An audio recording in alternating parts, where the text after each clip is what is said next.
தமாக உங்களோடு வரும் அப்படின்லாம் எதிர்பார்ப்பு இருந்தது, எதிர்பார்க்கப்பட்டது.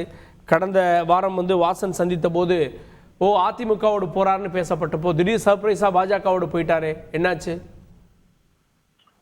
தந்தி டிவி நேயர்களுக்கு வணக்கம், சக விருந்தினர்களுக்கு வணக்கங்க. முதல்ல ஒரு விஷயம் சொல்லிடுறேன். மரியாதைக்குரிய ஜி.கே. வாசன் அவர்கள் எங்கிருந்தாலும் வாழ்க. ஒரு தமிழக அரசியல்ல ஒரு கண்ணியமான அரசியலை முன்னெடுக்கக்கூடிய ஒரு ரொம்ப கௌரவமான நல்ல மனிதர்.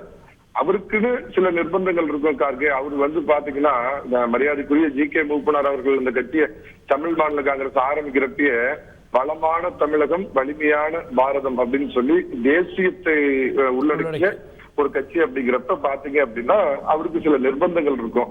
அந்த காரணத்தின் அடிப்படையில அவர் பாஜகவோட போயிருக்காருன்னு நினைக்கிறேன். மற்றபடி அதிமுகவோடு காலங்காலமா அவருக்கு இருக்கிற நட்பு, ஏன்னா அவருக்கு ராஜ்யசபா எம்பி பதவி யார் கொடுத்தாங்க அப்படிங்கிறது எல்லாத்த விட திரு வாசன் அவர்கள் நன்கு உணர்ந்தவர், நன்றி உணர்ச்சி மறவாதவர். இந்த தேர்தல்ல அவருக்கு பாத்தீங்க அப்படின்னு சொன்னா தேசிய, அதாவது பிரதமருக்கான தேர்தல் அப்படிங்கிறதுனால தேசிய சிந்தனையுடைய வாசன் அந்த பக்கம் போயிருக்காரு.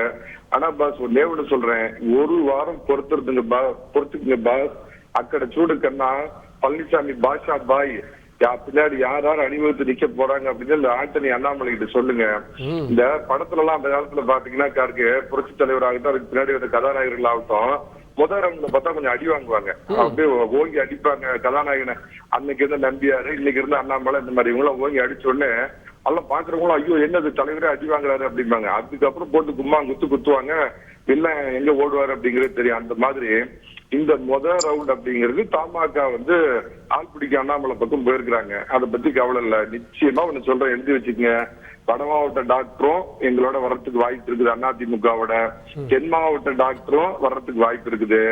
இது இல்லாம டாக்டரேட் பட்டம் வாங்கின டாக்டரு கூட அதிமுக பக்கம் வர்றதுக்கு வாய்ப்பு இருக்குது. ஆனா இப்ப உங்க டிவியில தான் நான் பார்த்தேன், நம்ம தேனி ஐநூறுக்கு ஏதோ அழைப்பு இல்ல, இது வரைக்கும் கூப்பிடல அப்படின்னு சொல்லி போட்டிருந்தீங்க. அவரு 2-3 நாளைக்கு முன்னாடியே பாயி தலைவாணி பொட்டி எல்லாம் கட்டிக்கிட்டு கோயம்புத்தூர் ஏர்போர்ட்ல போய் உட்காந்துருக்காராம. அவருக்கு கூப்பிடவே இல்லையாமா. அவரு அங்க போய் அங்க ஏற்கனவே உட்கார்ந்துட்டு இருக்கிறாரு. தானா வாண்டடா வண்டியில ஏறி அவருக்கு பாத்தீங்களா, அவரோட ஜீன்லயே பாத்தீங்கன்னா அதிமுகவுக்கு துரோகம் துரோகம் துரோகம் அப்படிங்கறத அவர் ஜீன்லயே இருக்குது. இந்த கட்சியினால் 3 முறை முதலமைச்சரானவர் பாத்தீங்க அப்படின்னா அம்மாவை பழித்த, அண்ணாவை கேவலப்படுத்தி பேசினா அண்ணாமலையோட வாண்டடா வண்டியில ஏறி போய் உட்கார்ந்தோம் சீந்துவார் இல்லை, திரும்பி பார்ப்பார் இல்லை. இதுதான் அந்த பன்னீர்செல்வங்கிற கண்ணீர் செல்வத்தோட நிலைமை. அண்ணன் என்ன சொல்ல போறாரு, அழைப்பு வந்துச்சானா Kharge this is the letter from the Lok Sabha Bengaluru. Letter கொடுத்திருக்காரு, எலெக்ஷன் கமிஷன்ல ஒரு லெட்டர் கொடுத்திருக்காராம் 2 நாளைக்கு முன்னாடி செய்தி. ஒன்னு சொல்றேன், கண்ணிய குறைவான வார்த்தைகள் பயன்படுத்துறது நினைக்காதீங்க. போவே வேண்டாம்.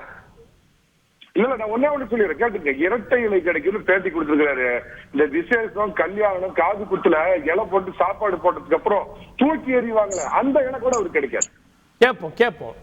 நான் திரு புகழேந்தி அவர்கள் இணைந்திருக்கிறார், ஓபிஎஸ் ஆதரவு கொள்கை பரப்பு செயலாளர். நிகழ்ச்சிக்கு அவரை வரவேற்கிறேன். நிகழ்ச்சியை கேட்டுட்டு தான் இருக்கேன். நான் திரும்ப வரேன், கொஞ்ச நேரம் கழிச்சு வரேன். நான் திரு ரவிச்சந்திரன் அவர்கள்ட்ட ஆள் பிடிக்கிற வேலையில முதலாளாக சிக்கியிருக்கிறார் தமாக தலைவர் வாசன் அப்படின்றாரு. 2-3 நாள் இன்னும் சர்ப்ரைஸ் இருக்கு, அடுத்த வாரம் இன்னும் சர்ப்ரைஸ் இருக்கு அப்படின்னு அதிமுக நிலைப்பாடா? தவறான உதாரணம் சொன்னார், தவறான வார்த்தை பிரயோகத்தை பயன்படுத்தினார். சேலம் மணிகண்டன் சமீபமாக அதை பண்ணுறாரு, அதுக்காக நான் வருந்துறேன். அடிப்படையில் ஆள் பிடிக்கிறாங்கன்னா அப்போ பிடிக்கப்பட்ட ஆளை விமர்சிக்கிறாரா இல்லை பிடிச்ச ஆளை விமர்சிக்கிறாராங்கிறது தான் அடிப்படை கேள்வி. அதுக்குள்ள நான் போகவே நிர்பந்தம் இல்லை, அவருக்கு நிர்பந்தமா இப்போ யுவராஜ் ஐயா பார்த்துருக்காரு, அவருக்கு நிர்பந்தமாங்கிறத நாளைக்கு செய்தி சொல்லிடும், நமக்கு முக்கியம் இல்லை. எம்ஜிஆர் ஐயா 3 முறை அடி வாங்குவார். அது எதுக்குன்னா எதிராளிகளுடைய பலம் என்னன்னு தெரிஞ்சுக்கிறதுக்காக வாங்குவார். அதுக்கப்புறம் அவர் அடித்தார்னா எதிராளி காணாமல் போயிடுவான். இப்படித்தான் எங்களுக்கெல்லாம் எம்ஜிஆர் ஐயாவுடைய படம் பார்க்கும்போது தெரியும். நிறைய அடி வாங்கிட்டார் அண்ணாமலை, பலம் என்னன்னு தெரிஞ்சிருச்சு. ஸோ என்ன கொடுக்கணுமோ அதை தெளிவாக கொடுக்க போகிறாரு அப்படின்னு பார்த்துப்போம். சார், பொதுவாக ஆண்கள் சில இடங்களில் தான் ஷாப்பிங் பண்ணுவாங்க, எங்கே வேணாலும் பொருள் வாங்குவாங்க. பெண்கள் எல்லா இடங்கள்லையும் ஷாப்பிங் பண்ணுவாங்க, குறிப்பிட்ட இடத்துல தான் பொருள் வாங்குவாங்க. இந்த வித்தியாசத்தை புரிஞ்சுக்கிட்டீங்க அப்படின்னா பிஜேபி 25 சீட்டில் நிற்க போகுது, அதிமுக 25 சீட்டில் நிற்க போகுது, திமுக 25 சீட்டில் நிற்க போகுது. 15 சீட் யாருங்கிறத தான் அவங்க முடிவு பண்ணணும் அடிப்படையில். வெரஸ் மாநில கட்சிகள் என்று சொல்லப்படுகின்ற இவங்க எல்லாருமே பாமக, தேமுதிக, ஓபிஎஸ், தினகரன், இவங்க எல்லாருமே எனக்கு 7 சீட்டு கொடுங்க, 8 சீட்டு கொடுங்க, ராஜ்யசபா கொடுங்க, அமைச்சரவையில் கொடுங்க அப்படிங்கிறதெல்லாம் கேட்குறாங்க. அவங்க பேசாட்டி கூட பத்திரிகைகள் எதையாவது போட்டுக்கிட்டே இருப்போம். 14 சீட்டு கேட்ட உடனே நான் அதிர்ச்சியில் உண்மையிலே உட்காந்துட்டேன். 14 சீட்டா அப்படிங்கிற மாதிரி. எனக்கு என்ன கேள்வி அப்படின்னா, இந்த மாதிரியான டிமாண்ட்ஸ் வச்சிருக்காங்களான்னு எனக்கு தெரியாது. பத்திரிகை சொல்றதை வச்சு நான் சொல்றேன். ஆனால் எல்லாருமே ராஜ்யசபா சீட் கேட்குறாங்க. இல்லை, அது எதுக்கு தெரியுமா? 7 சீட்டு நீ கொடுத்தினாலும் நான் உனக்கு வெற்றியை தேடி தரப்போறதில்லை. என்னுடைய தொண்டர்களும் எனக்கு வெற்றி தேடி தரப்போறதில்லை. நீ ஏன் எனக்கு ராஜ்யசபா பரிசா கொடுத்துட்டீங்கன்னா நான் போய் அங்க உட்கார்ந்துக்க முடியும். இப்படிங்கிறது தான் அந்த இடத்துல அதிமுக இருக்குன்னா நீங்க இல்லையே. அதிமுக எம்எல்ஏஸ் இருக்காங்க. இல்ல நீங்க 75 பேரை வைத்துட்டு 2 பேருக்கு கொடுக்க முடியும்.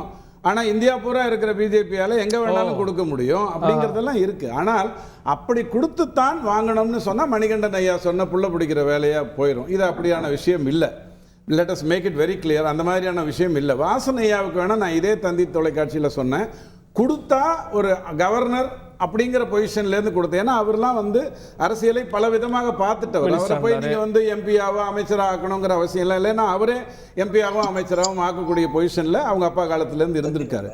சர்வே என்ன சொல்லுது, ஒத்துக்கிறீங்களோ இல்லையோ, நான் ஏற்றுக்கிறேனே இல்லையோ, ஒரு சின்ன காரணத்துக்கு சொல்லிடுறேன். சர்வே என்ன சொல்லுது, இந்தி கூட்டணிக்கு தமிழ்நாட்டை பொறுத்த வரைக்கும் 38% இருக்கு, பிஜேபிக்கு 18% இருக்கு, அதிமுகவுக்கு 17% இருக்கு. ஆனால் பாமகவும் தேமுதிகவும் அதிமுக பக்கம் போச்சுன்னா 17 + 2.8 2.7 சேர்த்தா 21% அதிமுக மூலமா வரும். ஒரு நிமிஷம், பாஜக எங்க 18% இருக்கு நீங்களா சொல்லிட்டு இருக்கீங்க? நேத்துக்கு தொலைக்காட்சியில, இன்னைக்கு தொலைக்காட்சியில கூட உங்களுக்கு வெளியில வந்திருக்கு. லாஸ்டா பிரசாந்த் கிஷோர் சொன்னது டபுள் டிஜிட் வரும்னு எதிர்பார்க்கிறேன் அப்படினாரு.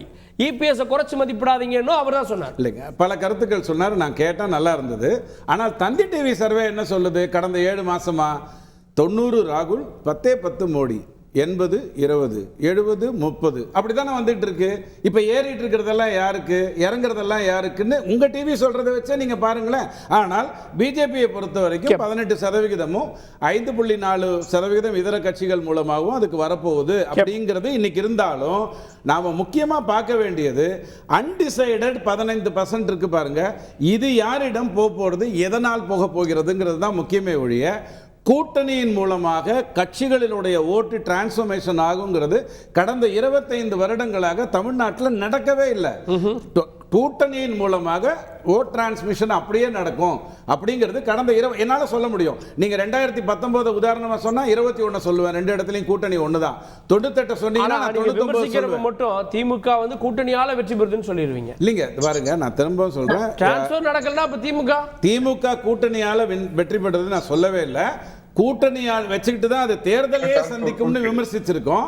கண்ட கண்ட ப்ராமிசஸ் எல்லாம் சொல்லி எங்க தாத்தாக்கு 1 ரூபாய்க்கு 3 படி அரிசி, இதுக்கு 2 ஏக்கர் நிலம், கடன் ரத்து, அது இதுன்னு அப்படி வேணா அது ஜெயிச்சிருக்கு. அப்படி வேணா திமுக ஜெயிச்சிருக்க ஒழிய கூட்டணி கட்சியுடைய வாக்குகளை வாங்க தெரியும் திமுகவுக்கு. கூட்டணியில வேலை செய்யறவங்கள கவிக்க தெரியும் திமுகவுக்கு. அதெல்லாம் இப்ப பாஜகவோட போறவங்க எதனால போறாங்க? 2 காரணத்துக்காக தான். செய்திகளை உடனுக்குடன் தெரிந்து கொள்ள உடனே சப்ஸ்கிரைப் பண்ணுங்க.